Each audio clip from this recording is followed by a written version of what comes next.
मैं रुड़की की रहने वाली हूँ और मैंने 2016 में यूपीएससी की परीक्षा उत्तीर्ण की जिसमें मेरी 40वीं रैंक थी।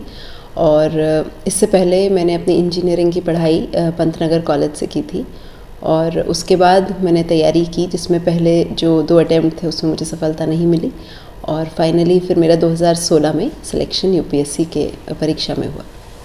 देखिए, कोई भी परीक्षा हो, जो कोई विद्यार्थी एम करता है कि मुझे ये करना है, तो उसके लिए बहुत सारे एंगल्स से उसका इंसान को उसको देखना होता है। हम पहले तैयारी देखते हैं, उसकी तैयारी में हम देखते हैं कि परीक्षा में क्या सवाल आएंगे, उसका कोर्स स्ट्रक्चर क्या है, और फिर हम उसके हिसाब से अपने हर दिन की दिनचर्या बनाते हैं। बहुत सारी कटौतियाँ हम अपने समय से करते हैं और उसके लिए निकालते हैं। तो ये तो एक पूरी प्लानिंग होती है जो हम करते हैं। उसके अलावा और बहुत सारे सामाजिक और अलग पहलू होते हैं जिनसे इंसान संघर्ष कर रहा होता है। ख़ासतौर पे यूपीएससी की परीक्षा में, क्योंकि एक लंबी परीक्षा है और 3 स्टेजेस में होती है, तो एक डायरेक्ट जो प्रॉब्लम आती है वो आती है कि आप या तो अगर नौकरी ना लें उस वक्त या नौकरी छोड़ दें, तो एक बहुत बड़ा रिस्क हो जाता है कि अगर आपको सफलता नहीं मिली तो आप वापस अपने करियर में कैसे जाएंगे। और अगर आप नौकरी के साथ तैयारी करते हैं तब भी वक्त निकालना अपनी पढ़ाई के लिए बहुत समस्या होता है। तो हर व्यक्ति इस संघर्ष से जूझता है और ये हमारा अपना निर्णय होता है कि उसको हम किस तरह से देखें। पर जो विद्यार्थी जितने इस बारे में, उनको मैं एक ही संदेश देना चाहूँगी कि अपने आप को एक सिस्टम से, एक रेगुलेशन से बांधें और डिसिप्लिन रखें। लेकिन जो जीवन के नॉर्मल चीज़ें होती हैं, जैसे सामाजिक चीज़ें होती हैं, उनसे अपने आप को बिल्कुल काटें भी ना। अक्सर ऐसा होता है कि कई बार बच्चे डिप्रेशन में चले जाते हैं जब असफलता मिलती है, तो बहुत सारे स्टूडेंट्स डिजेक्टेड होते हैं, जो जाहिर सी बात है। लेकिन ये ज़रूरी है कि हम अपनी असफलता से सीखें, कहाँ हमसे क्या गलती हुई परीक्षा में, कौन सा सिलेबस का कौन सा पार्ट था जिसमें हम वीक हैं, उनको हम एनालाइज करें और उससे सीखते हुए हम अपने अगले अटेम्प्ट के लिए तैयारी करें।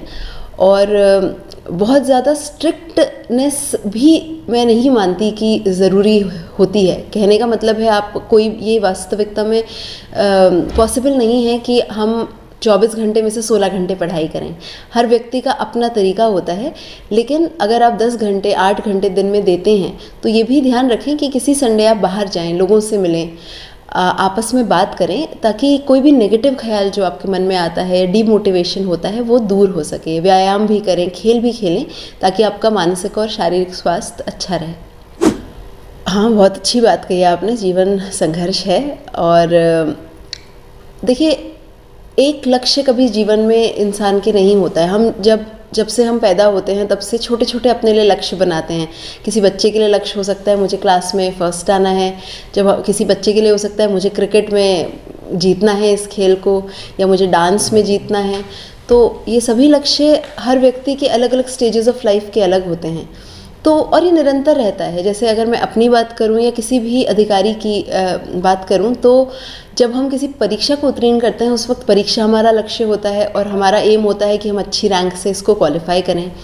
लेकिन जब वो रैंक हमें मिल जाती है और जब हम एक्चुअली में फील्ड में आते हैं तो हमें फिर से ज़ीरो से स्टार्ट करना होता है, क्योंकि जो सर्विस हमें करनी है उसमें नई नई चीज़ें हमें सीखनी है। जब एसडीएमशिप आएगी तो हमारे नए चैलेंज होंगे, उसके बाद सीडीओशिप रहेगी, अलग चीज़ों को हमें सीखना होगा, आगे डीएमशिप में और अलग चैलेंजेस होंगे।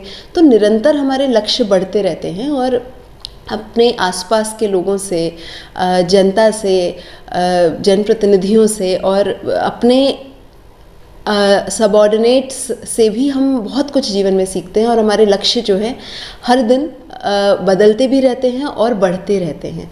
तो और मुझे लगता है कि अगर जीवन में हम सीखना छोड़ देंगे तो शायद हमारा जीवन सार्थक ही कभी नहीं होगा। तो ये संघर्ष निरंतर चलता रहना चाहिए और इसी से हम एक बेहतर इंसान बन सकते हैं। एक विद्यार्थी जीवन में संघर्ष के क्या मायने रखते हैं? देखिए, विद्यार्थी का जीवन मेरे हिसाब से डिसिप्लिन होना चाहिए, अपने गोल्स के प्रति सजग होना चाहिए।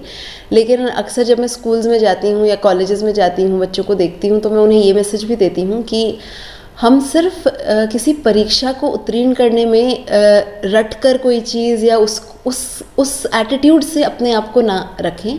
हम हर चीज़ को समझ के पढ़ें। कहने का मतलब है कि सिर्फ किताबी ज्ञान ज़रूरी नहीं होता जीवन में। किताबों से आगे जब हम निकलते हैं, जब हम एक दूसरे से सीखते हैं, अपने टीचर्स से सीखते हैं, माता पिता समाज से सीखते हैं, तो ही हम एक बेहतर इंसान बन पाते हैं।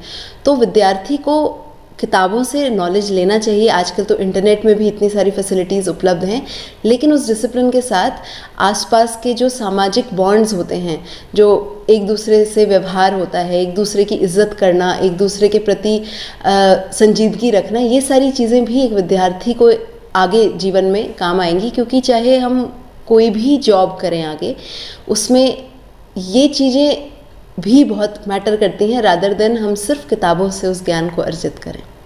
मेरे ख्याल से जीवन है, संघर्ष को एक शब्द में परिभाषित करना हो तो जीवन के रूप में ही कर सकते हैं, और बहुत बड़ी बात करनी हो तो उसमें बहुत सारी चीज़ें हम कह सकते हैं, लेकिन निरंतरता मेरे हिसाब से है। जीवन निरंतरता है, वही संघर्ष है। और मैसेज अगर मैं इसमें दूँ स्टूडेंट्स को, तो यही दूंगी कि जीवन में हमारा लक्ष्य ये नहीं होना चाहिए कि हमें हर बार सफल ही होना है।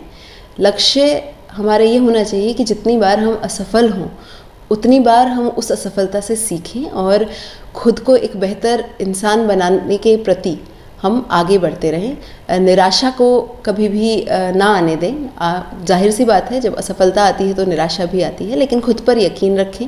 अपने माता पिता, अपने आसपास के लोगों के जो हमारे जीवन में ज़रूरी हैं, इम्पॉर्टेंट हैं, उनके प्रति सजग रहें। और जीवन खूबसूरत एक जर्नी है, एक खूबसूरत संघर्ष है, इसको आगे जिएं।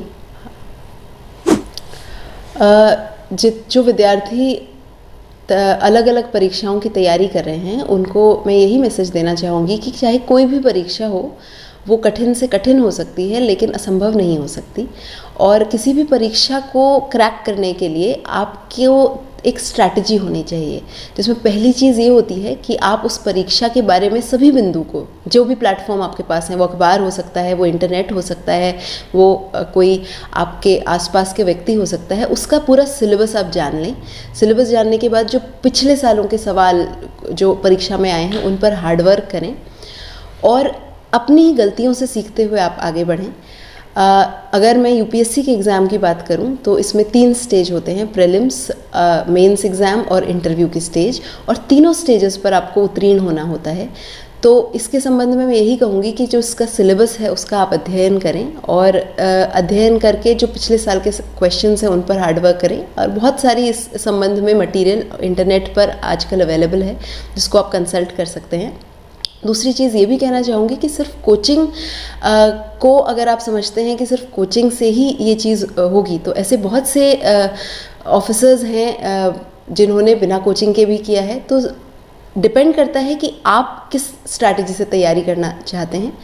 और तीसरी चीज़ जो किसी भी परीक्षा के लिए है, वो ये है कि अगर आप परीक्षा में असफल हो जाते हैं, तो रादर देन कि आप निराश हों और आप अपने आप को ब्लेम करें, आपको ये चीज़ दिमाग में रखनी है कि ये सिर्फ एक परीक्षा है। तो या तो आपको अगली बार दोबारा से इस परीक्षा में बैठकर एक अच्छी रैंक प्राप्त करनी है, वो भी एक ऑप्शन है, और या फिर आप कोई दूसरी परीक्षा की अगर तैयारी करना चाहते हैं, आप कोई दूसरा ऑप्शन अपने करियर में तलाशना चाहते हैं, वो भी आपके पास ऑप्शन है। तो कोई भी परीक्षा को अंतिम ना समझें और उससे सीखते हुए आप आगे बढ़ें। यही मैसेज मैं आपको देना चाहूँगी।